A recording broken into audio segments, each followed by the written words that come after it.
Datanglah di tempat ini ya Roh Kudus, kami merindukan Engkau. Menjamah setiap hati kami yang rindu dan haus akan Engkau.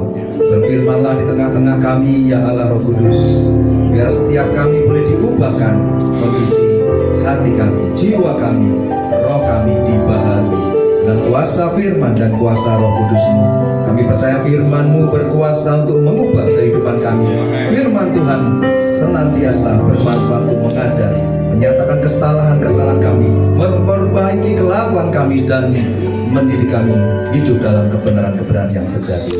Terima kasih Tuhan, sembunyikan hamba-Mu di balik salib kemuliaan Kristus, biar nama Tuhan saja yang ditinggikan, dimuliakan. Dalam nama Tuhan Yesus yang percaya katakan amin. Puji Tuhan, silakan duduk Bapak Ibu Saudara sekalian yang dikasihi Tuhan. Shalom. Apa kabar Bapak Ibu Saudara sekalian? Luar biasa dahsyat ya. Saya ucapkan terima kasih kepada para pelayan Tuhan, pengerja di GPI WTC Kota Wisata yang dari pagi tadi sudah setia untuk melayani Tuhan, mengiring Tuhan di sepanjang ibadah di R1 ya, sekarang yang kedua. Dan juga terima kasih saya ucapkan kepada Bapak Gembala di tempat ini, sekalipun tidak hadir. Oh sudah, oh puji Tuhan. Maaf tadi saya nggak kelihatan ya, Bapak Pendeta Bram Swindun dan Ibu Seril, Bu Gembala, juga pada Pak Frenzy dan Ibu Lori atas undangannya. Pada kami senang bisa di tempat ini untuk bisa berbagi pengajaran dan isi hati Tuhan. Ya tadi di ibadah yang pertama kita belajar kebenaran firman Tuhan tentang makna penting kenaikan Kristus ke surga, karena memang kita masih masuk dalam suasana memperingati hari kenaikan Tuhan Yesus. Tapi seringkali kita hanya sekedar memperingati dan kita lupa atau mungkin kehilangan makna-makna penting di setiap kali kita memperingati kenaikan Tuhan Yesus ke surga. Nah, saya perkenalkan bahwa nama saya Cahya Nugraha. Kami dari tim The Wonderful Counselor Ministry, disingkat TWC, di bawah naungan dari Sinode GKKKI, Gereja Kuasa Kasih Kristus Indonesia. Tetapi kami lebih aktif dalam pergerakan penginjilan dan pelayanan misi. Dan kami memiliki 7 visi misi ya. Nanti salah satunya kami akan bacakan, yaitu mengobarkan api kebangunan rohani. Kenapa visi mengobarkan api kebangunan rohani begitu penting, Bapak Saudara? Karena kalau gereja atau jemaat kehilangan api kebangunan rohani, maka tidak akan ada lagi kehidupan rohani yang menyala-nyala bagi Tuhan. Ya, kita redup, hidup kita suam-suam buku. Nyala api cinta mula-mula juga akan memudar. Kehidupan doa ya juga pasti padam ya. Yang Anda bisa cek, oh dulu kalau disuruh doa fajar, mau doa subuh itu rajin ya. Doa di rumah juga semalam suntuk ya. Sekarang nggak sampai semalam juga udah ngantuk gitu ya. Kesetiaan ikut Tuhan menurun, komitmen hidup untuk hidup kudus juga menurun. Tidak punya kerinduan pergi bersaksi dan beritakan Injil, terlebih juga nggak ada kerinduan untuk beritakan Injil sampai ke bangsa-bangsa. Itu jadi penting sekali ya kebangunan rohani itu. Nanti di akhir ibadah, Bapak Saudara, kita akan bagikan penyekat Alkitab. Ini fungsinya sebagai reminder, sebagai pengingat. Jadi kalau Bapak Saudara mengingat ada penyekat ini di rumah, itu artinya alert. Alkitabnya tolong segera dicari dan kembali dicintai ya. Dibersihkan lagi, mungkin sudah berdebu karena nggak pernah dibaca. Mulai dibaca Bapak Saudara ya. Saya mau tanya dengan segala hormat, mungkin jemaat di tempat ini yang punya kebiasaan membaca firman Tuhan melalui jam-jam saat teduh pribadinya sehari minimal 1 jam. Siapa? Boleh angkat tangan? Puji Tuhan ya. Tadi pagi ada 3-4 orang. Ini kurang lebih 3-4 orang, puji Tuhan. Yang nggak angkat tangan itu juga disayang Tuhan, jujur soalnya ya. Daripada angkat tangan tapi sebenarnya nggak melakukan ya. Jadi yang penting kembali pada pertobatan kita untuk cinta firman Tuhan. Nah, kita menyadari bahwa sebagai orang Kristen itu harus mau belajar firman Tuhan, Bapak. Kita jangan hanya puas datang ke gereja, duduk, memanasi kursi dan ya sekedar itu kita pulang.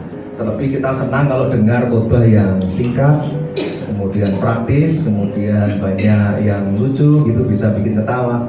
Yaitu sebetulnya kurang bisa membangun kehidupan rohani kita ya. Saya bisa juga banyak bikin Anda ketawa, Bapak. Tapi saya menyadari bahwa momen sharing firman Tuhan itu momen yang kudus, Bapak.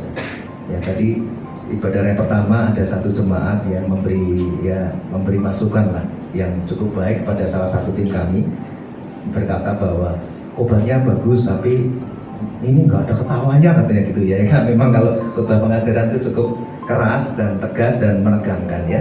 Tapi memang Tuhan Yesus tapi bisa bercanda kok ya. Semoga di IR2 ini walaupun nanti firmannya keras, tapi saya masih bisa bikin Anda tertawa sedikit ya. Itu ya harapannya. Ya jadi kita perlu belajar kebenaran firman Tuhan, Bapak Saudara, mengingat pengajaran-pengajaran sesat ini sudah merajalela ya. Sudah menyusup sedemikian luar biasa di tengah-tengah gereja. Apalagi sekarang sudah banyak hamba-hamba Tuhan yang menggunakan sosial media untuk ikut mengajar. Dan itu viral, dipotong kemana-mana. Penyesatannya tuh makin merajalela. Nah, oleh sebab itu kami menghimbau Bapak Saudara yang sudah aktif dalam sosial media itu lebih hati-hati dan lebih selektif dalam mendengarkan setiap khotbah-khotbah dari hamba Tuhan manapun itu dicek. Pastikan kalau dari Bapak Gembala itu sudah pasti protein dan bergizi. Tapi kalau bukan Gembala Anda, itu hamba Tuhan yang lain ya harus diperhatikan betul-betul ya. Kalau Anda mulai ada perasaan ragu, tanya dengan Bapak Gembala, apakah betul ini doktrin ini? Apakah betul paham ini ya? Jadi jangan sampai Anda tersesat. Oleh sebab itu Bapak Saudara, kalau nanti Anda punya waktu luang, karena memang waktunya kan panjang ya, sibuknya kan kalau hari Minggu biasanya ya orang Kristen itu. Nah nanti Anda bisa buka di channel YouTube kami TBC Ministry, itu sudah kita upload beberapa khotbah pengajaran yang sangat penting yang kami yakin jarang dikhotbahkan di gereja. Seperti misalnya judul khotbah pengajaran yang bernama Dosakah Aku Bila Tidak Memberitakan Injil, ini saya yakin jarang dikhotbahkan. Dan Anda harus mengerti Bapak Saudara, ternyata orang Kristen yang tidak memberitakan Injil itu dosa di hadapan Tuhan. Nah jenis dosa apa dan harus ngapain, Anda perlu dengarkan ya. Jangan sampai suatu hari Tuhan tanya dan Anda tidak tahu. Kalau Tuhan suatu hari tanya, kalau Anda bagaimana? Sudah berapa lama Anda jadi orang percaya? Sudahkah Anda memberitakan Injilku? Tahukah Anda bahwa perintah amanat agung diberikan kepada orang percaya sejak dia lahir baru? Kalau Anda jawabnya apa nanti kalau nggak pernah belajar, nggak pernah diajar? Apakah Anda akan bilang, saya nggak pernah tahu, Bapak Gembala nggak pernah beritahu? Nah ini kan sekarang diberitahu ya. Jadi Anda perlu mengerti perintah itu kalau tidak dilakukan ya berarti melanggar perintah. Ya adalah dosa dong. Barang siapa mengasihi aku, memegang perintahku dan melakukannya, dia mengasihi aku. Yohanes 14 ayat 21. Jadi ini salah satu perintah yang harusnya dikerjakan. Nah seringkali kita terlalu kreatif menafsirkan sesuka hati kita dan berkata itu amanat agung itu bukan untuk seluruh orang Kristen, itu khusus hamba Tuhan yang sekolah teologi ya. Jangan asal-asalan nafsir saudara. Itu perintah diberikan kepada semua orang percaya. Maka Anda perlu belajar nanti ya. Kemudian ada judul khotbah Tetelestai, nanti Anda juga ngerti misi Tuhan datang ke bumi ini untuk apa. Dan arti Tetelestai itu apa sehingga kita jadi sekarang saya paham. Dan ada misi Tuhan yang harus dilanjutkan. Ada pengutusan yang Tuhan berikan kepada hidup kita sebagai orang percaya. Kemudian ada judul khotbah Dikaios Katalepo Eremos, ini bahasa Yunani yang artinya orang benar ditinggal Tuhan di padang gurun. Kalau Anda pernah belajar atau baca kisah di mana ada satu domba yang terhilang dan Tuhan tinggalkan 99 domba, yaitu gambaran orang benar. Itu saya pikir ditinggal di padang rumput yang hijau, tapi ternyata ditinggal di padang gurun. Anda harus mengerti, harus belajar. Kenapa kok Tuhan itu sedemikian gelisah hatinya, rela meninggalkan 99 domba orang benar itu ditinggal di padang gurun. Nah harusnya kan kalau gembala yang baik meninggalkan di padang rumput yang hijau, Mazmur 23. Ya karena Tuhan pengen mengajar mereka. Sampai kapan dia akan mengerti isi hati Tuhan tentang anak manusia datang untuk mencari dan menyelamatkan yang terhilang. Itu Anda harus belajar juga. Kemudian ada judul khotbah yang berjudul Epikemai an Angke Yunggaliso. Nah ini Anda belajar dari Rasul Paulus ya, 1 Korintus 9 ayat 16 itu cerita tentang celakalah aku kalau nggak beritakan Injil. Itu jangan cuma dibaca sekilas dan kita nggak dapat artinya. Kalau Rasul Paulus, rasul yang begitu kaliber ini perjalanan imannya ikut Tuhan, perubahan transformasi hidupnya, itu bisa bercerita kepada kita, mengajar di tengah-tengah kita tentang kalau orang Kristen nggak beritakan Injil itu celakalah aku. Nah Anda harus mengerti Bapak Saudara, apa maksud celaka itu. Ini sedemikian sangat serius ya. Kemudian juga ada tentang seri khotbah pengajaran benih lalang di antara gandum. Ini penting banget karena mengingat di akhir zaman ini bahaya penyesatan juga makin banyak Bapak Saudara. Ya, iblis terus menaburkan anak-anaknya, yaitu anak-anak iblis atau benih lalang di tengah kebun gandum. Kebun gandum itu gambaran gereja Tuhan. Nah di akhir zaman itu banyak sekali yang lalang ditabur sama iblis dan ditinggal pergi. Kenapa? Karena kan bertumbuh dengan demikian cepat dan pesat pengajar-pengajar sesat. Ya, mereka menyusup ke dalam gereja itu sebagai apa? Ya, ada yang pendeta palsu, gembala palsu, penginjil palsu, pengajar palsu, nabi palsu. Dan celakanya terus diberi kesempatan berdiri di mimbar untuk mengajar pengajaran-ajaran yang sesat. Dan juga ada khotbah tentang hidup dalam kasih karunia Allah. Nah, seringkali kan kita nggak memahami ya, hanya taunya ya udah kita diselamatkan tuh ya karena kasih karunia Allah. Tapi kalau ditanya apa kasih karunia Allah, kita suka bingung. Jawabnya simpel-simpel aja, yaitu anugerah. Ya betul tapi nggak lengkap. Yaitu rahmat, ya betul tapi nggak lengkap. Ternyata kasih karunia Allah, Anda belajar dari bahasa aslinya, itu dari asal suku kata yang namanya charis. Charis itu bahasa arti lengkapnya begini, ada kehadiran Allah, kasih Allah Bapa yang begitu besar diberikan pada orang percaya melalui Yesus Kristus, diberikan oleh Roh Kudus pada kehidupan kita. Yang di dalam kasih karunia itu ada 3 hal, saudara. Ada rahmat Allah, ada anugerah Allah, dan ada kuasa Allah untuk melakukan kehendaknya. Jadi itu sudah satu paket. Anda tidak bisa bilang saya orang Kristen sudah hidup dalam kasih karunia Allah, tapi Anda lupakan yang poin ketiga. Anda cuma mau terima apa yang enaknya aja, rahmatnya yaitu belas kasihannya, mau terima anugerahnya yaitu keselamatan hidup kekal. Tapi ada kuasa Allah untuk lakukan kehendaknya, Anda abaikan. Nah, karena Anda sudah dengar cuplikan sedikit dari pengajaran ini, Anda sudah berhutang di hadapan Tuhan. Beda kalau Anda tidak pernah tahu, terus aku nggak tahu Tuhan kalau ada kehendakmu yang harus kulakukan. Nah, sekarang sudah tahu ya, bahwa kalau Anda sudah jadi orang percaya yang hidup dalam kasih karunia Allah, ingat, nggak cuma ada rahmat dan anugerah, ada kuasa Allah yang mendorong Anda melakukan kehendaknya. Nah, mulai cari tahu apa yang jadi panggilan Tuhan, kehendak Tuhan di hidupku sejak menjadi orang percaya. Yang paling gampang adalah Tuhan sudah mengutus Anda untuk jadi saksinya. Tuhan pakai perkara yang sebetulnya nggak sulit ya. Kalau mengalami Tuhan, masa nggak bisa cerita kebaikan Tuhan? Bersaksi. Kemudian apa? Beritakan Injil, itu sebuah perintah. Itu pasti kehendak Tuhan yang Tuhan rindu untuk kita semua mau taat dan kerjakan. Nah, jadi pada pagi hari ini kita akan belajar firman Tuhan dengan judul makna penting kenaikan Yesus ke surga. Tapi sebelum kita buka ayatnya, saya kutip dulu, ada seorang teolog yang keren ya, itu pendeta dari Presbyterian, namanya Albert Barnes ya. Jadi dia tuh lahir di tahun 1798. Wah, ada yang sudah lahir atau kenal beliau? Kalau kenal saya mau titip salam Bapak Saudara ya. Nah, lumayan ya, bisa ketawa sedikit ya, soalnya kan diminta jangan tegang-tegang ketawa ya. Ya, jadi kalau ada yang kenal, saya titip salam, dapat salam dari saya ya. Nah, dia ngomong seperti apa nih Bapak Saudara? Albert Barnes ini ngomong seperti ini ya. Iblis itu mengenal tanah di mana ia menabur benih lalang itu. Iblis tahu bagaimana benih yang ia tabur itu akan mengakar dan bertumbuh. Ia hanya perlu menaburkan benih-benih lalang itu dan segera pergi meninggalkannya. Jadi iblis mengetahui kondisi tanah tempat ia menaburkan doktrinnya. Iblis mengetahui bahwa di dalam hati manusia ajaran-ajaran sesat tersebut akan mengakar dan dalam dan bertumbuh dengan cepat. Kesalahan, dosa, kemunafikan merupakan hasil dari hati manusia, dan kalau ditinggalkan sendiri akan mulai mengalami kemewahan yang mematikan. Ya, jadi ini kutipan seorang teolog yang luar biasa. Ajaran sesat itu sekarang sudah makin merajalela. Dan lagi viral, Anda tahu ya, tentang Kristen progresif. Ya, sampai mulai bimbang nih. Iya, lama-lama logika kita ini dibodohi iblis. Iya, mosok Allah yang kita sembah Yesus Kristus yang maha kasih akan melemparkan orang-orang yang perbuatan baiknya begitu mulia dan luar biasa.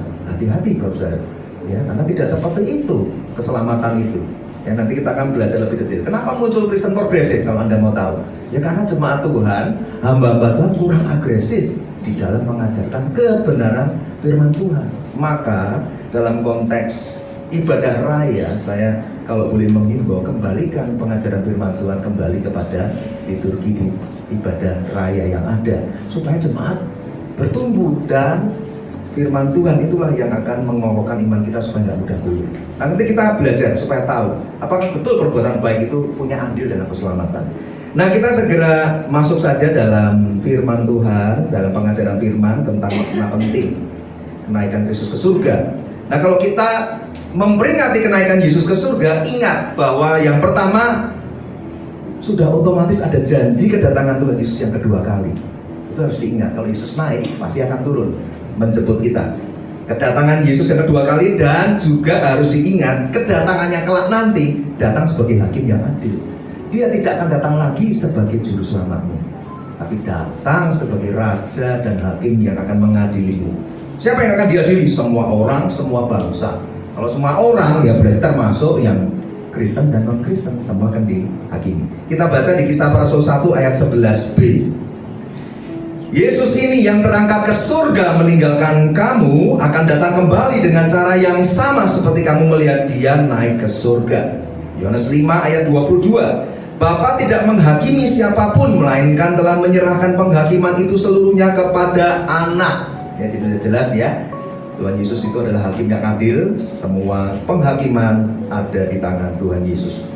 Dan nanti kedatangan Tuhan Yesus yang kedua kali itu sebagai hakim yang adil, menghakimi semua orang, yang Kristen dan non-Kristen, semua bangsa dihakimi. Kita buka di Matius pasal 25 ayat 31 sampai 33, kemudian dipersingkat saja 41 dan 46. Saya sebut Bapak Saudara bangkit berdiri. Kita baca bersama-sama bergantian. Saya bacakan dulu Matius 25 ayat 31 dan bergantian. Ya, kita olahraga ya. Duduk berdiri gitu. Apabila Anak Manusia datang dalam kemuliaannya dan semua malaikat bersama-sama dengan dia, maka ia akan bersemayam di atas tahta kemuliaannya.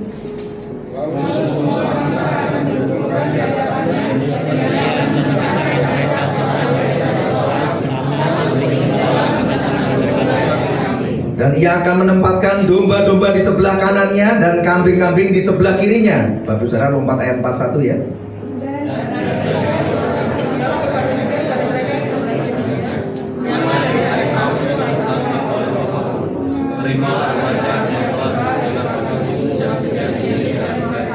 Ayat 46 saya bacakan. Dan mereka ini akan masuk ke tempat siksaan yang kekal, tetapi orang benar ke dalam hidup yang kekal. Amin. Puji Tuhan. Silakan duduk Bapak Saudara. Kenapa ayatnya nggak dibaca full semua? Ya pengennya full ya, tapi karena waktunya singkat saya harus pilih yang penting-penting.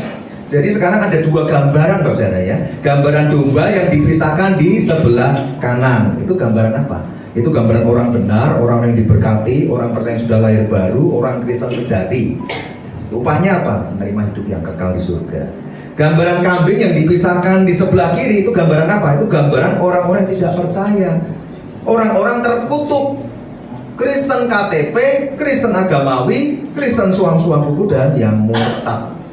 Mereka akan dicampakkan ke dalam api neraka kekal, tempat siksaan yang kekal untuk iblis dan pengikutnya. Nah, yang menarik begini, kenapa di ayat 41 mereka yang dilenyapkan Tuhan ke api neraka tadi disebut sebagai orang-orang yang terkutuk? Nah, ini kunci jawabannya ada di Galatia 3:13.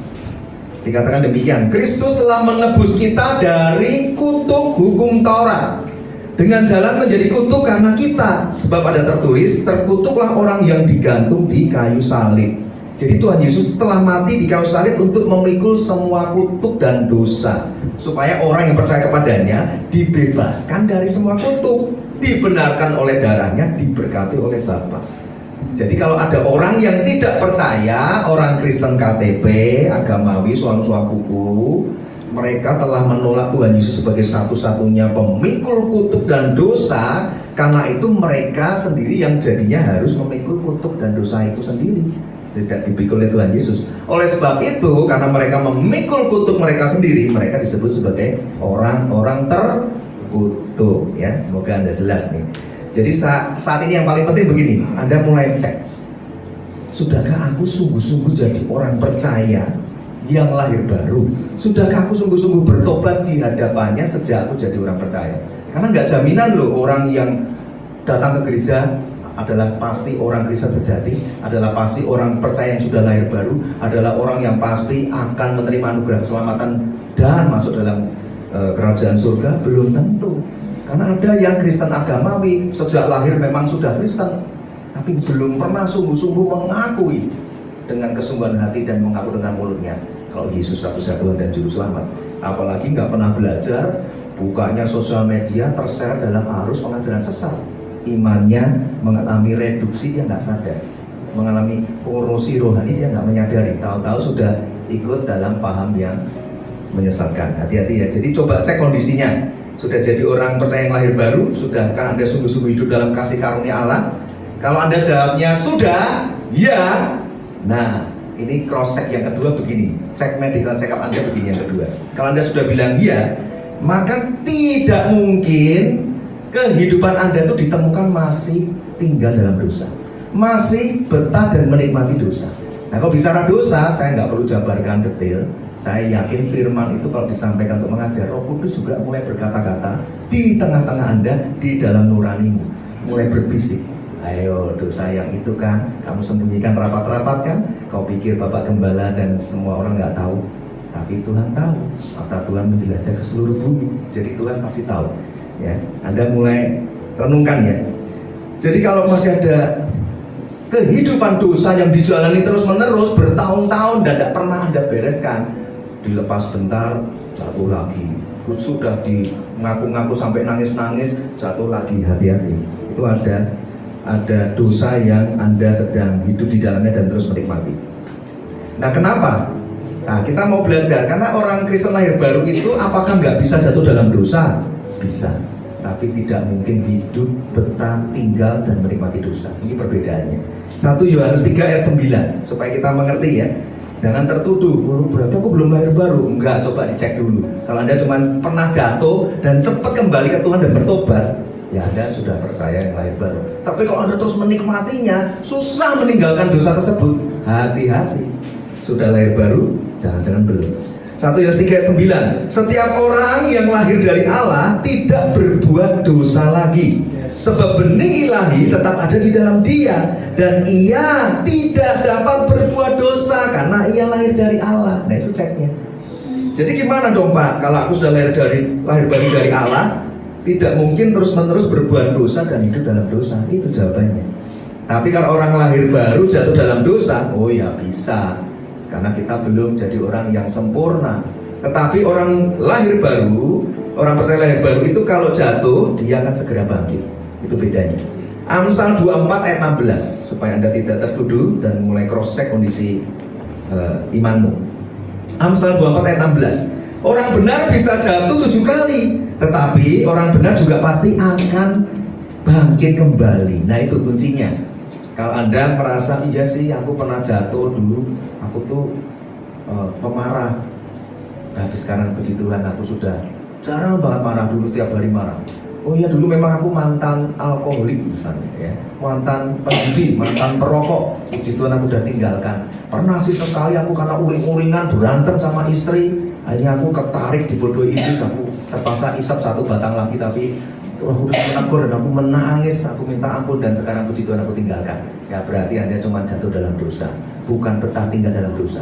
Kalau Anda simpen terus itu produk iblis, kau simpan terus, kau bawa-bawa sambil juga selesai ibadah, selesai pelayanan masih kau nikmati, hati-hati. Jangan-jangan Anda belum orang percaya lahir baru. Ya, karena nggak ada benih Allah di dalam hidupmu. Jadi kalau Anda mengaku sudah menjadi orang percaya, tapi terus-menerus tinggal dalam dosa dan menikmati dosa, berarti Anda belum orang percaya lahir baru, belum sungguh-sungguh jadi orang percaya yang hidup dalam kasih karunia-Nya, karena Anda tidak menghargai rahmat dan anugerah-Nya, dan Anda bukan orang Kristen yang sejati. Nah, itu tolong mulai direnungkan ya, dicek dalam kondisi ini. Kenapa? Karena Anda belum menyadari betapa menjijikannya dosa itu di mata Allah yang Maha Kudus, dan Anda belum mengalami betapa indahnya kesucian di mata Allah. Habakuk 1 ayat 13. Matamu terlalu suci untuk melihat kejahatan, engkau tidak dapat memandang kelaliman. Jadi Allah itu panjang sabar dan penuh kasih, tapi pada saat yang sama Allah itu juga Maha Suci, Maha Kudus, dan Maha Adil, sehingga kemahasucian Allah itu tidak mungkin bisa bersatu dengan dosa, dan keadilan Allah pasti akan menghukum dosa. Nah, jadi Anda harus mengerti. Nahum 1 ayat 3. Tuhan itu panjang sabar dan besar kuasa, tapi Ia tidak sekali-kali membebaskan dari hukuman orang yang bersalah. Jadi Anda harus perlu cek ya, kalau ini momen yang tepat Anda harus bertobat sungguh-sungguh nih, supaya kita tidak tertolak di hadapan Tuhan. Ya, jadi nanti di hari penghakiman terakhir, semua bangsa, semua orang, termasuk orang-orang Kristen yang sejati, itu juga ikut dihakimi.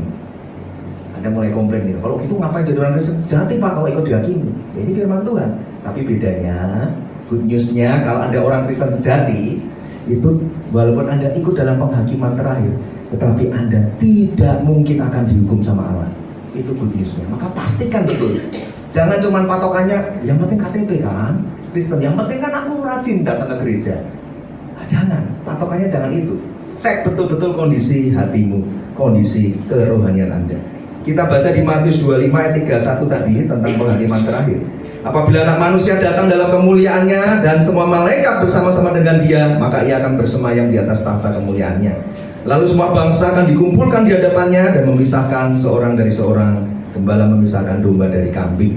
1 Petrus 4 ayat 17. Karena sekarang telah tiba saatnya penghakiman dimulai, dan pada rumah Allah sendiri yang harus pertama-tama dihakimi. Dan jika penghakiman itu dimulai pada kita, bagaimana kesudahannya dengan mereka yang tidak percaya pada Injil Allah? Ya binasa, dilempar ke api neraka. Jadi Anda tahu ya, orang Kristen sejati ikut dalam penghakiman. Bahkan gereja Tuhan, jemaat Tuhan itu pertama kali dulu yang akan dihakimi. Ayat 18, 1 Petrus 4. Dan jika orang benar hampir-hampir tidak diselamatkan, apa yang terjadi dengan orang fasik dan orang berdosa? Ya udah celaka, dilempar ke api neraka. Nah, tapi yang menggelisahkan kan begini nih, jika orang benar hampir-hampir tidak diselamatkan kan bisa mengandung dua arti nih. Kalau kita lihat dari sudut, orang benar hampir-hampir tidak diselamatkan, tapi puji Tuhan di akhir hidupnya dia bertobat sungguh-sungguh dan diselamatkan. Kan bisa diartikan begitu. Tapi juga bisa dilihat, diartikan dari sisi yang lain. Dulu dia udah orang benar loh, tapi ternyata dia nggak jaga imannya. Dia terseret dengan arus dunia, pengajaran-pengajaran sesat, kembali kompromi dengan dosa, dijangkau kembali itu kembali nggak mau, alias sudah mulai suam-suam buku dan murtad. Ya berarti hampir-hampir tidak selamatkan di akhir hidupnya, ya tidak selamat. Hati-hati Bapak Saudara. Kenapa ya? Karena kalau kita bilang nggak mungkin Pak orang sudah Kristen kok murtad, ya faktanya sudah banyak sekali. Tadi saya bongkar di ibadah raya 1 hamba Tuhan yang sudah murtad tinggalkan Tuhan itu juga sudah banyak Bapak Saudara. Cuman saya nggak kasih contoh yang di Indonesia, saya beri contoh yang di luar negeri. Anda nanti bisa googling yang namanya Joshua Harris dan Marty Sampson. Itu seorang hamba Tuhan yang kaliber ya, karena itu sudah hamba Tuhan senior, penulis buku I Kiss Dating Goodbye yang menentang tentang LGBT. Ya, akhirnya dia bukannya bertobat, malah dia memutuskan untuk tidak lagi jadi orang percaya. Itu menyeret berapa ribu jemaat. Itu gereja cukup besar. Dan Marty Sampson ini juga seorang penulis lagu dari Hillsong yang menulis lagu What a Wonderful Name It Is. What a Wonderful Name It Is. Nah, coba Anda renungkan.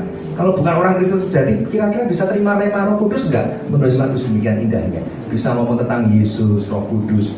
Tapi akhir hidupnya, ya belum akhir ya. Kemarin tahun 2010 atau berapa dia nyatakan mulai meninggalkan iman percayanya. Menyeret berapa banyak orang. Hati-hati Bapak Saudara, Anda tidak kebal dengan yang namanya dosa. Nah tetapi kabar baiknya kan, walaupun orang Kristen ikut dihakimi kan tidak ikut dihukum. Mana dasar firman-Nya? Yohanes 3 ayat 18. Barang siapa percaya kepadanya, ia tidak akan dihukum. Wah puji Tuhan ya. Barang siapa tidak percaya, ia telah berada di bawah hukuman, sebab ia tidak percaya dalam nama Anak Tunggal Allah. Yohanes 5 ayat 24. Aku berkata kepadamu, sesungguhnya barang siapa mendengar perkataanku dan percaya kepada Dia yang mengutus aku, ia mempunyai hidup yang kekal dan tidak turut dihukum, sebab ia sudah pindah dari dalam maut ke dalam hidup. Roma 8 ayat 1. Demikianlah sekarang tidak ada penghukuman bagi mereka yang ada dalam Kristus Yesus. Jadi sudah tahu bedanya ya. Orang Kristen akan ikut juga dalam penghakiman terakhir, tetapi orang Kristen sejati tidak mungkin dihukum. Anda harus masuk kelompok domba, jangan masuk kelompok kambing. Mengapa di Matius pasal 25 soal penghakiman terakhir, sang hakim adil Tuhan Yesus hanya membicarakan soal perbuatan-perbuatan baik yang dilakukan oleh orang-orang benar, kelompok domba ini, kelompok orang Kristen sejati ini, dan tidak sedikit pun membicarakan soal dosa mereka. Pernah renungkan nggak kalau baca pasal 25 itu? Kok soal dosa nggak disinggung, yang disinggung tentang perbuatan baik mereka? Ketika aku lapar, mau datang menjenguk aku, memberi makan. Ketika aku telanjang, beri pakaian. Ketika aku sakit di penjara, kok menjenguk aku. Kenapa yang di garis bawahi tentang perbuatan baik mereka? Kok nggak tentang dosanya? Ya karena yang pertama, karena dosa mereka, kelompok domba, orang-orang yang benar, Kristen sejati, itu dosanya sudah ditebus dan sudah diampuni, dan Allah tidak mengingat dosa-dosa mereka lagi. Itu kabar baiknya. Yesaya 43 ayat 25. Akulah dia yang menghapus dosa pemberontakanmu. Oleh karena aku sendiri dan aku tidak mengingat-ingat dosamu. Mika 7 ayat 19. Biarlah ia kembali menyayangi kita, menghapuskan kesalahan-kesalahan kita dan melemparkan segala dosa kita ke dalam tubir-tubir laut. Efesus 1 ayat 7. Sebab di dalam dia dan oleh darahnya kita beroleh penebusan, yaitu pengampunan dosa menurut kekayaan kasih karunia-Nya. Ya, jadi kenapa kok nggak dibicarakan dosanya? Karena sudah tahu. Yang kedua alasannya kenapa yang dibicarakan hanya perbuatan baiknya saja. Karena orang-orang Kristen sejati selama hidupnya mereka pasti sudah punya kerinduan untuk otomatis melakukan perbuatan-perbuatan baik bagi Tuhan. Itu nggak usah disuruh-suruh, nggak usah didorong-dorong. Kenapa? Karena orang Kristen sejati yang lahir baru itu sudah ada Roh Kudus di dalam hidupnya, di dalam hatinya. Nah, Roh Kudus itu adalah roh kesaksian, roh pengajaran. Dia akan terus mengajar Anda, mendorong Anda untuk melakukan perbuatan-perbuatan baik yang seturut dengan kehendaknya.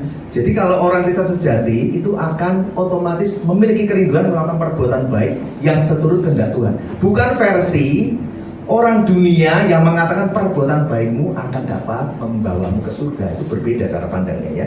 Orang Kristen sejati itu pasti punya kerinduan melakukan perbuatan baik yang seturut kehendak Tuhan. Ayat ke-40 dari Matius 25 dikatakan begini. Dan raja itu akan menjawab kepada mereka, aku berkata kepadamu, sesungguhnya segala sesuatu yang kamu lakukan untuk salah seorang dari saudaraku yang paling hina ini, kamu telah melakukan untuk aku.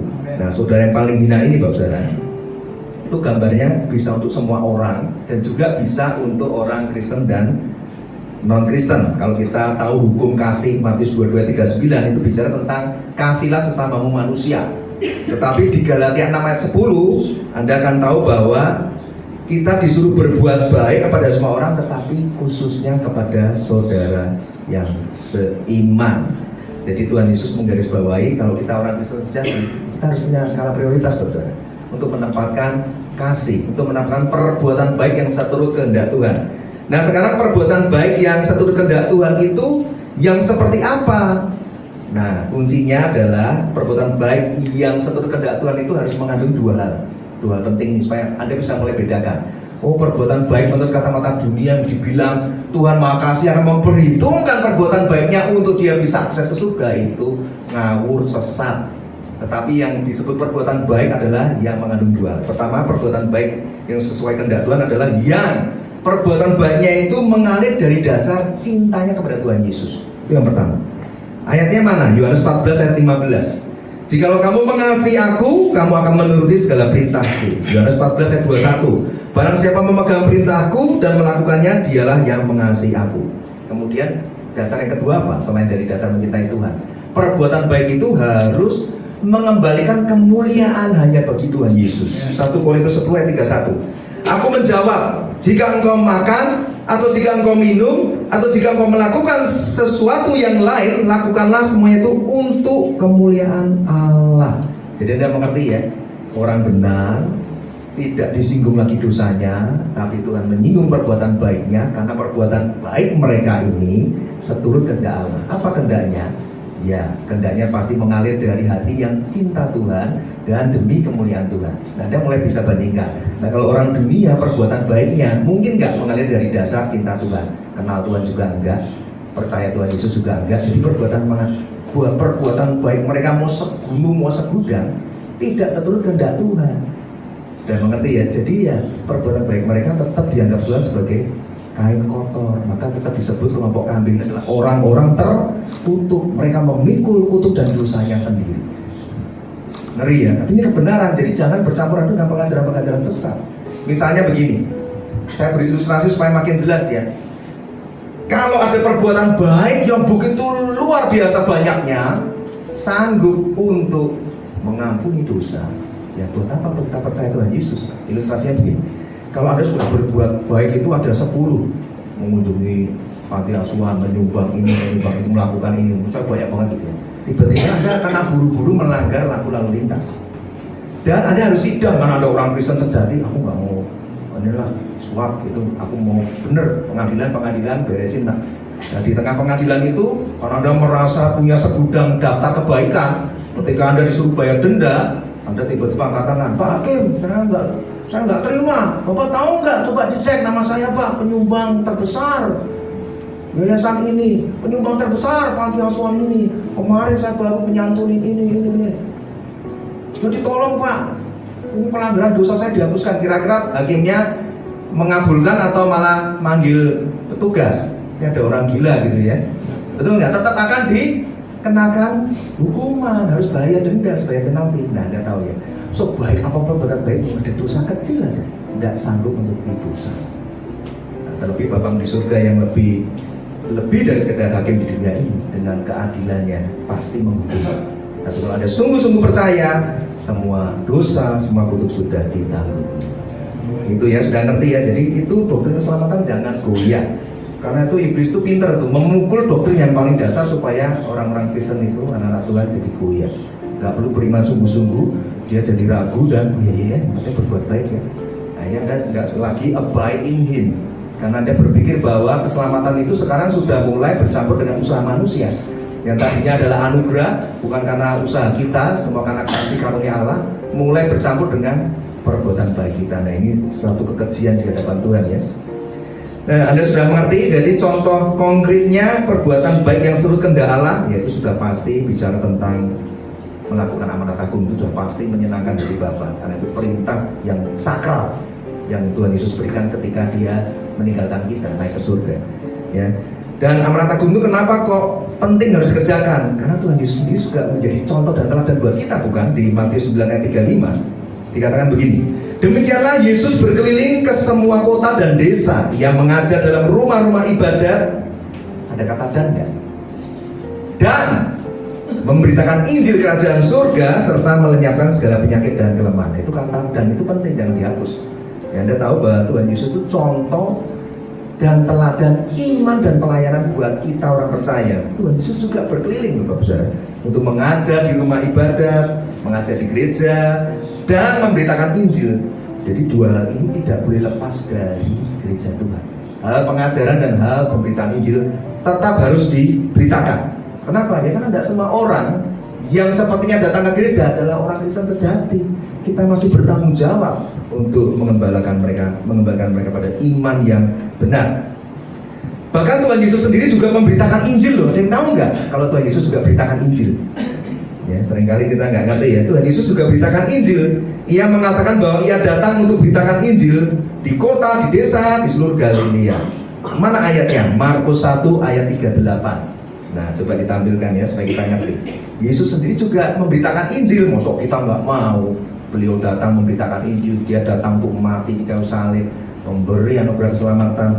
Masa kita nggak mau lakukan? Markus 1:38. Jawabnya, marilah ya di sana juga aku memberitakan Injil. Anak untuk itu aku telah datang. Jadi Tuhan datang memberitakan Injil. Tuhan naik ke surga memberi perintah kita untuk memberitakan Injil juga, amanat agungnya ya.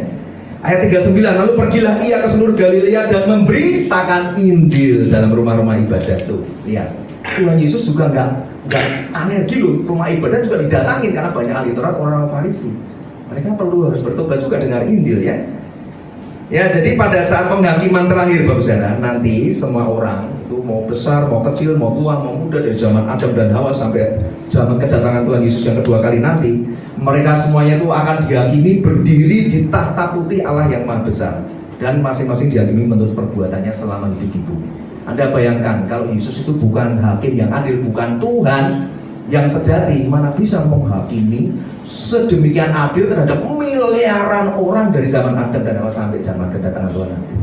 Ya, artinya Yesus jelas Tuhan dan Allah, nggak cuma sekedar dipercaya sebagai hakim yang adil. Dia Allah, Dia Tuhan, karena sanggup menghakimi miliaran juta orang dengan adil loh, bukan sembarangan, dengan keadilan. Kita buka di Wahyu pasal 20 ayat 11 dan 15 supaya kita tahu bahwa ada hukuman terakhir. Setelah penghakiman terakhir ada hukuman terakhir, dan keadilan Allah akan ditegakkan dengan seadil-adilnya. Ayat 11 Wahyu 20, lalu aku melihat suatu tahta putih yang besar dan Dia yang duduk di atasnya. Dari hadapannya lenyaplah bumi dan langit, tidak ditemukan lagi tempatnya. Ini bicara kiamat ya. Ayat 12, dan aku melihat orang-orang mati, besar dan kecil, berdiri di depan tahta itu. Nah, ini menarik, orang mati kok berdiri? Orang mati ya tidur. di kuburannya. Tapi dikatakan orang mati besar dan kecil berdiri di depan tata itu. Lalu dibuka semua kitab.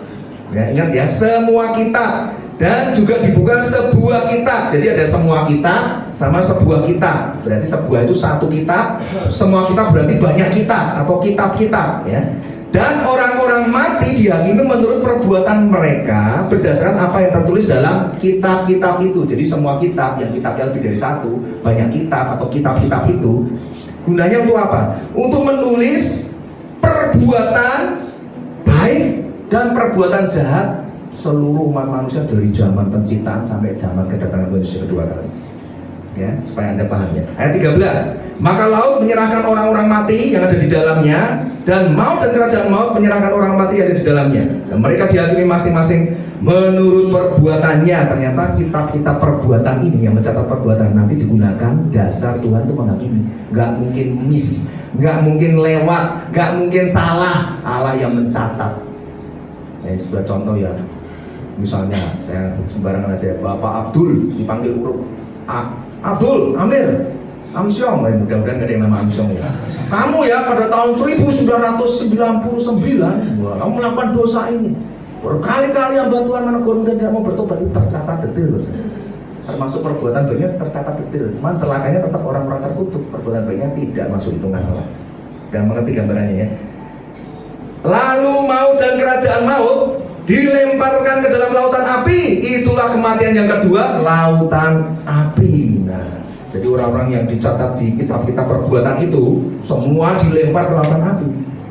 Lalu apa yang terjadi dengan orang-orang Kristen sejati? Itu ayat 15. Dan setiap orang yang tidak ditemukan namanya tertulis di dalam kitab kehidupan itu, ia dilemparkan ke dalam lautan api. Jadi intinya orang Kristen sejati itu namanya tercatat di kitab kehidupan. Pastikan namamu Bapak Saudara tercatat di kitab kehidupan. Kalau hanya tercatat di kitab-kitab yang mencatat perbuatan baikmu, mau segudang banyaknya, tetap orang-orang terkutuk dilempar ke api neraka. Jadi harus ingat begini, manusia itu punya sifat kekekalan. Manusia tidak bisa mati, manusia hanya bisa meninggal dunia. Beda ya, meninggal dunia itu artinya begini, detik nyawamu putus, Anda meninggalkan dunia yang fana ini. Nah celakanya, Anda akan dibangkitkan suatu hari dalam penghakiman terakhir untuk menerima penghukuman terakhir. Jadi Anda mau lari kemana Bapak Saudara? Kalau Anda belum tercatat nama di kitab kehidupan, Anda mau lari kemana? Pastikan hidupmu ini saat ini sedang tidak berlari ke arah kekekalan neraka. Jadi Tuhan Yesus sudah memperingatkan bahwa setiap orang yang namanya tidak ditemukan tertulis di dalam kitab kehidupan dilempar ke api neraka pada saat hari penghakiman dan penghukuman terakhir. Sekarang yang kedua, tentang makna kenaikan Yesus Kristus ke surga, itu juga untuk mengingatkan kita bahwa kita harus pegang teguh janji kedatangan Tuhan Yesus. Bahwa Tuhan Yesus datang kedua kali nanti dengan kekuasaan yang penuh dan kemuliaan yang penuh. Markus 13 ayat 26. Pada waktu itu orang akan melihat anak manusia datang dalam awan-awan dengan segala kekuasaan dan kemuliaannya. Ini gambarnya begini.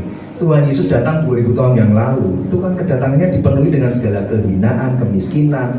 Gak ada yang menyambut, kecuali yang menyambut hanya para gembala dan orang-orang Majus.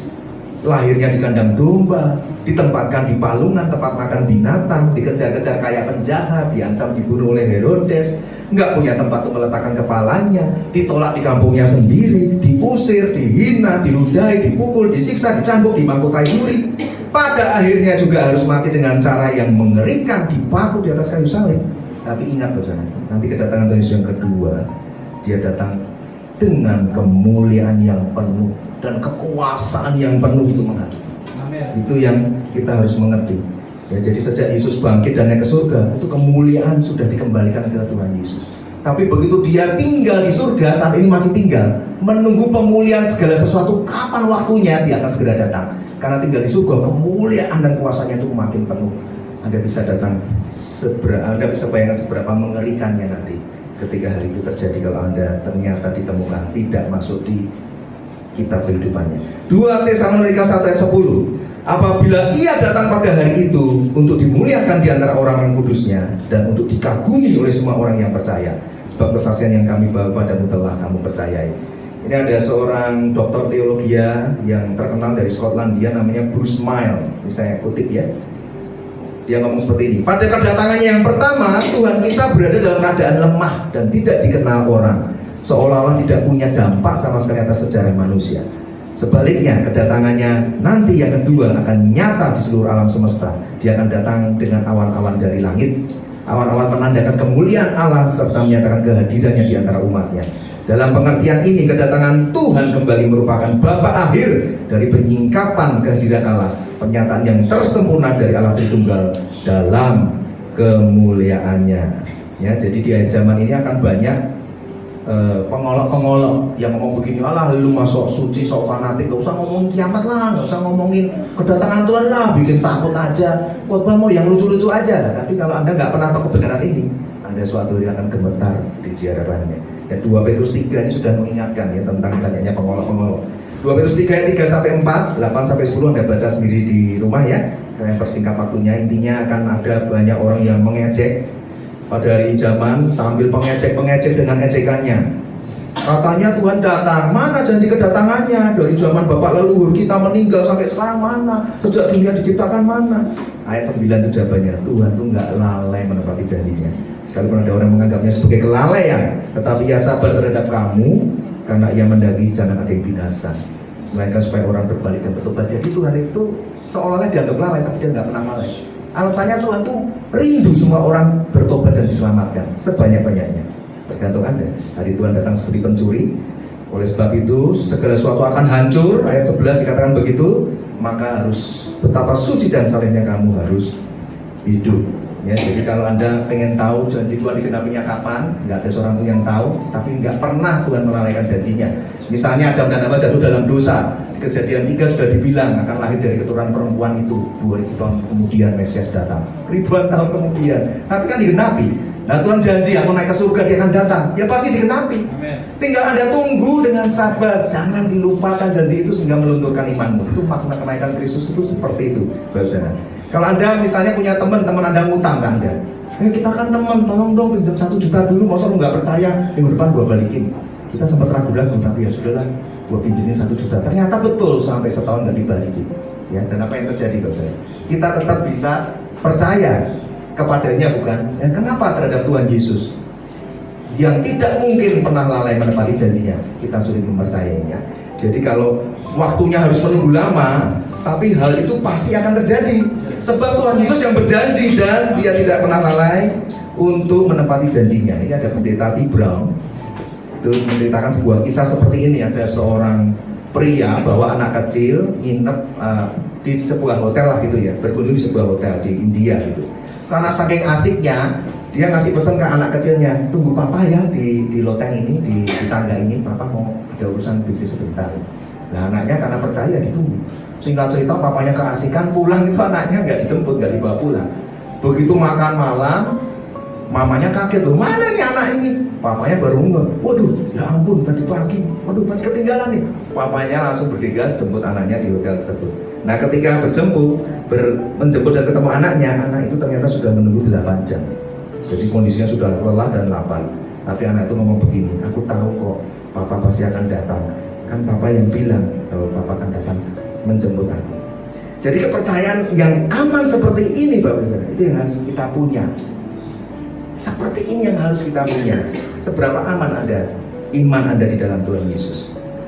Dan yang terakhir, karena tadi saya sudah diberi kode ya, tapi tadi saya sudah minta izin, boleh tambah berapa menit tadi ya Pak ya? 10 menit ya, oke. Jadi yang terakhir adalah tentang makna kenaikan Kristus ke surga itu. Makna penting yang ketiga adalah tentang adanya perintah dan tugas amanat agung. Tadi saya sempat ngobrol dengan Ibu Gembala, ada kerinduan ibadah raya sore kalau bisa ya diadakan lagi ya, karena dulu sempat sampai ada ibadah raya 3 karena mungkin faktor COVID dan segala macam ya. Tapi biarlah khotbah yang poin ketiga ini membuat Anda tergerak hatinya untuk mau bersaksi dan bawa jiwa ke gereja ini supaya mereka juga diajar, karena banyak orang-orang Kristen yang sudah mundur dari Tuhan itu banyak bacaran. Ya, jadi kalau ingat kenaikan Kristus, ingat ada perintah dan tugas amanat agung yang harus terus-menerus dikerjakan dengan penuh kerinduan, ketaatan dan kesetiaan. Kisah para Rasul 1 ayat 8. Tapi kamu akan terima kuasa kalau Roh Kudus turun ke atas kamu. Kamu akan menjadi saksiku di Yerusalem, Yudea, Samaria sampai ke ujung bumi. Sesudah ia mengatakan demikian, terangkatlah ia disaksikan oleh mereka, dan awan menutupnya dari pandangan mereka. Ketika mereka sedang menatap ke langit, waktu ia naik itu, tiba-tiba berdirilah 2 orang yang berpakaian putih dekat mereka. Ayat 11, dan mereka berkata kepada mereka, "Hai orang-orang Galilea, mengapa kamu berdiri melihat ke langit? Yesus ini yang terangkat ke surga meninggalkan kamu, akan datang kembali dengan cara yang sama seperti kamu melihat dia naik ke surga." Jadi gambarnya begini, Bapak. Murid-murid Tuhan Yesus itu 3,5 tahun punya kedekatan emosional yang begitu sangat dekat. Makan bersama Tuhan Yesus, tidur ya bareng, pelayanan bareng, melihat Tuhan melakukan mujizat, mengusir setan, menyembuhkan yang sakit. Ketika di perahu terserang badai topan juga ada Yesus, pengalamannya begitu indah, suka duka bareng Yesus gitu. Jadi ketika dia tahu Yesus ditangkap, mati dengan cara mengerikan, bangkit dan naik ke surga, mereka tuh merasa apa? Sendiri, merasa yatim piatu. Jadi itu perasaannya berkecamuk, ada perasaan kesedihan yang mendalam yang dialami oleh murid-murid Tuhan Yesus pada saat melihat Tuhan naik ke surga. Tapi Tuhan mengutus 2 malaikatnya dan berkata seperti apa? Ini kalau diartikan ya, ayat 11 itu kalau diartikan lebih dalam, saya kutip dari teolog yang bagus, nanti saya sebutkan ya.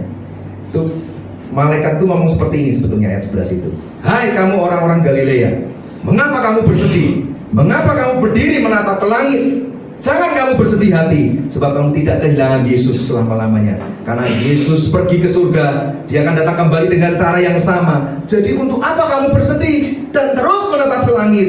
Kerjakan tugasmu seperti yang telah ia perintahkan kepadamu. Jadikan semua bangsa muridnya. Kamu akan menjadi saksinya yang berani di Yerusalem, Yudea, Samaria, dan ke ujung bumi." Ketika saya baca ini, kalimat ini yang dari Albert Barnes ini, wah, hati saya berkobar-kobar, saudara. Ya, jadi kita harus memahami bahwa mengerjakan tugas amanat agung itu adalah hal yang sangat penting. Albert Barnes dia mengatakan ucapan ini yang tadi saya sebutkan itu dirancang untuk menghibur para murid.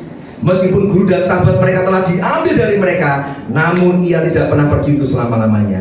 Ia akan datang kembali dengan keagungan dan kemuliaan yang sama untuk membenarkan umatnya, untuk menginjak-injak musuh-musuhnya di bawah kakinya.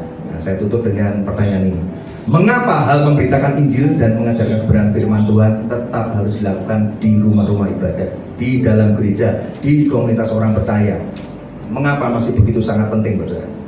Jawabannya yang pertama, Pak, karena tidak semua orang yang mengaku beragama Kristen yang datang ke gereja merupakan anak-anak Tuhan yang sejati. Dan penghakiman Allah pada hari terakhir akan dimulai dari gereja Tuhan. Jadi saya sebutkan ya. Yang kedua alasannya apa?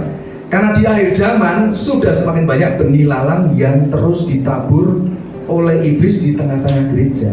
Dan benih lalang itu semakin terus bertumbuh menjadi anak-anak iblis, menyusup, menyamar, memiliki pengaruh yang kuat di tengah-tengah komunitas orang percaya, dan bahkan menyesatkan banyak anak-anak Tuhan ya. Jadi iblis itu kalau menabur, menyusup di tengah gereja dilakukan ketika gereja kondisinya tertidur ya. Nanti Anda perlu dengarkan khotbah tentang pengajaran seri benih lalang di tengah gandum ya. Jadi intinya benih lalang itu kalau semakin terus bertumbuh di dalam gereja, dia akan merusak kehidupan anak-anak Tuhan. Banyak penyesatan terjadi di sana. Jadi kalau ada orang yang ngomong begini ya, misalnya Anda menginjil pada orang yang sudah dalam tanda petik orang Kristen, terus dia ngomong begini, menginjil kok sama orang Kristen, tuh cari yang lain. Anda sudah tahu jawabannya ya?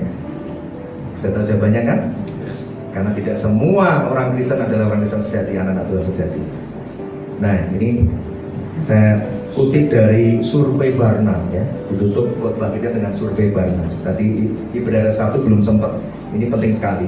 Survei Barna ini sebuah perusahaan di Amerika yang melakukan riset sangat akurat seperti begini. Saat pilpres kan ada lembaga quick count ya. Kalau kita lihat quick count kan melesetnya dikit. Nah ini sama.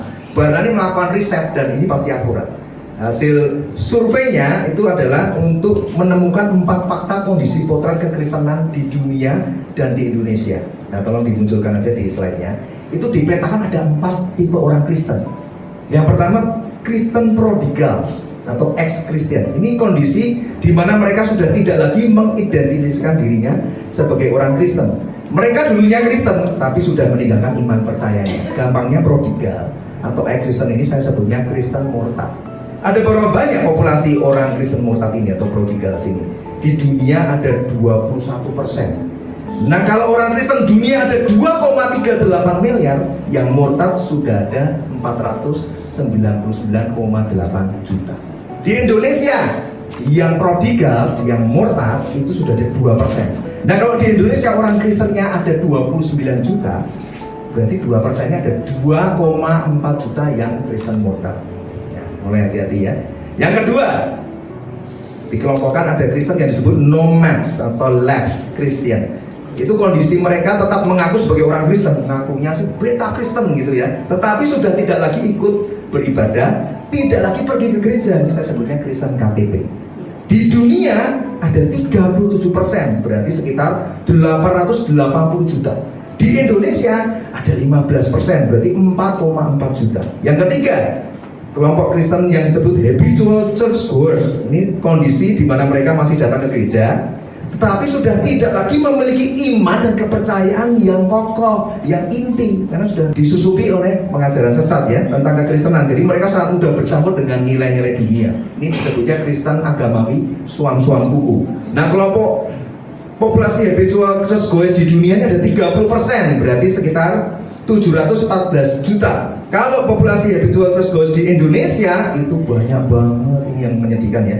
Ada 64%, berarti sekitar 18,5 juta itu kelompok Kristen yang agamawi suam-suam kuku. Nah, yang memprihatinkan begini, kondisi Kristen suam-suam kuku atau Kristen agamawi di Indonesia ini yang paling tinggi di dunia.